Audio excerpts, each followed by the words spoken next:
الحمد للہ رب العالمین والصلاة والسلام علی نبی الکریم اما بعد فقد قال اللہ تعالی فی القرآن المجید والقرآن الحمید۔ محترم دوستو اور میرے پیارے بھائیوں، آج کا میرا موضوع ہے ہندوستان کی جنگ آزادی۔ جب ہندوستان کی مقدس سرزمین پر انگریزوں کا ناپاک سایہ پڑا تو اپنی شاطرانہ اور عیارانہ چالوں سے یہاں کے مالک بن بیٹھے۔ جب باشندگان ہند پر طرح طرح کے ظلم و ستم کے پہاڑ توڑے جانے لگے، جب ہندوستانیوں کو غلام بنایا جانے لگا، جب ہندوستانیوں کا خون ان کے پسینے سے بھی ارزاں ہونے لگا، تو ایسے نازک سے وقت میں جس نے علم بغاوت بلند کیا وہ محدث کبیر، امام جلیل، رئیس الاولیاء، فخر چمن، محرم فن، نادش وطن، شاہ عبد العزیز ابن ولی اللہ محدث دہلوی ہے۔ یہ وہی مرد مجاہد درویش خدا ہے جس نے وقت سے بہت پہلے مسلمانوں کے نصب العین کا اعلان فرما دیا تھا، یہاں تک پہنچنے میں ابھی دوسروں کو برس برس انتظام کرنا تھا۔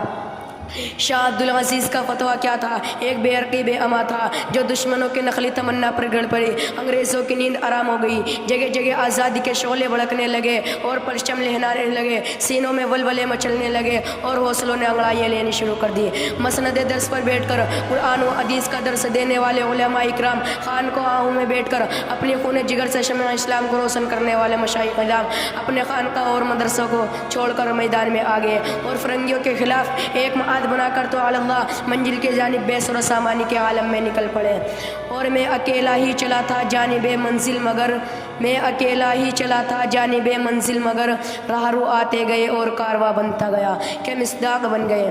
حضرت یہ واقعہ ہے، اگر ہندوستان کی جنگ آزادی میں علماء حصہ نہ لیتے تو ہندوستان کبھی بھی آزاد نہ ہوتا۔ اگر سرکیل آزادی نہ ہوتی، تحریک آزادی نہ چلتی، تحریک بالا کوٹ نہ چلتی، تحریک ریشمی رومال نہ چلتی، تحریک خلافت نہ چلتی، مقدمہ بیان نہ چلتا، اگر علماء اکرام ہی نے اپنی خون جگر سے عرص و آزادی کی انا بندی کی ہے اور شجر آزادی کو سینچا اور پروان چڑھایا ہے۔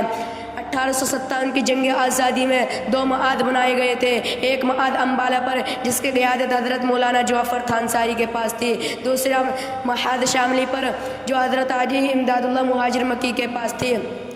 1857 کی جنگ آزادی میں بڑے بڑے علماء و صلحاء شہید و زخمی ہوئے، اس جنگ میں حافظ دامن بھی شہید ہوئے۔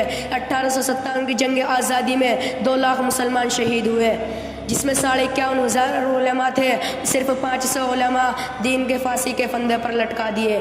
بہرحال اپنے وسائل کی قلت اور اپنوں کی غداریوں کی وجہ سے فرنگیوں کا غلبہ ہوا تو وارسرائے برطانیہ ہندوستان کے مشوروں سے رائے طلب گئی، بتا ہندوستان میں ہماری حکومت کیسے قائم رہ سکتی ہے۔ اس وقت کے سب سے بڑے سیاست ڈاکٹر ولیم نورنی نے جو رپورٹ پیش کی اس میں لکھتا ہے، ہندوستان میں سب میں زیادہ بیدار مسلمان ہیں، جنگ آزادی صرف مسلمانوں نے لڑی ہے، جب تک مسلمانوں میں جذبہ جہاد موجود ہے ہم اس پر حکومت نہیں کر سکتے، اس لیے جذبہ جہاد کو ختم کرنا ضروری ہے، اور اس کام کو ختم کرنے سے پہلے ایک کام کا ختم کرنا ضروری ہے، وہ ہے قرآن کریم۔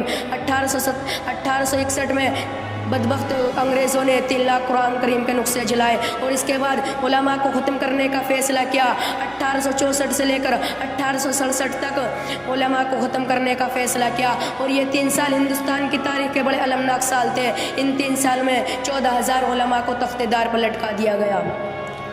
ٹامسن کہتا ہے کہ دلی کی چاندنی چوک سے لے کر خیبر تک کوئی ایسا درخت نہ تھا جس پر علماء کی گردنیں نہ لٹکی ہو۔ ٹامسن کہتا ہے کہ علماء کے جسموں کو تانبے سے داغ دیا۔ ٹامسن کہتا ہے کہ علماء کو سوروں کی کھال میں بند کر کے جلتے ہوئے تنوروں میں ڈال دیا گیا۔ ٹامسن کہتا ہے کہ علماء کو ہاتھیوں پر کھڑا کر کے درختوں سے باندھ کر نیچے سے ہاتھیوں کو چلا دیا گیا۔ ٹامسن کہتا ہے کہ لاہور کی شاہی مسجد میں جس کے صحن میں انگریزوں نے پھانسی کا پھندا بنایا تھا، اس پھانسی کے پھندے میں ایک دن میں 80 علماء کو پھانسی دی جاتی تھی۔ ٹامسن کہتا ہے کہ لاہور کے دریائے راوی میں 80 علماء کو بوریوں میں بند کر کے ڈال دیا جاتا اور اوپر سے گولیوں کا نشانیاں بنا دیا جاتا۔ ٹامسن کہتا ہے کہ جب میں اپنے خیمے میں گیا تو مجھے مردار کی بدبو محسوس ہوئی، جب میں خیمے کے پیچھے چلا گیا تو کیا دیکھتا ہوں، آگ کے انگارے دہک رہے ہیں اور 40 علماء کو اس میں پکا دیا گیا۔ میرے دیکھتے ہی دیکھتے 40 اور علماء کو بلا دیا گیا اور ان کے کپڑے اتارے گئے، اور علماء سے کیا مولویوں تم صرف یہ کہہ دو کہ ہم 1857 کی جنگ آزادی میں شریک نہ تھے، ابھی چھوڑ دیتے ہیں۔ ٹامسن کہتا ہے مجھے پیدا کرنے والے کی قسم کوئی عالم اس میں ایسا نہ تھا، سارے کے سارے آگ میں پک تو گئے مگر کسی نے علماء کے سامنے گردن نہیں جھکائی۔ میں انہی چند باتوں پر اپنی تقریر ختم کرتا ہوں۔ کھلونا سمجھ کر نہ برباد کرنا، ہم بھی کسی کے بنائے ہوئے ہیں۔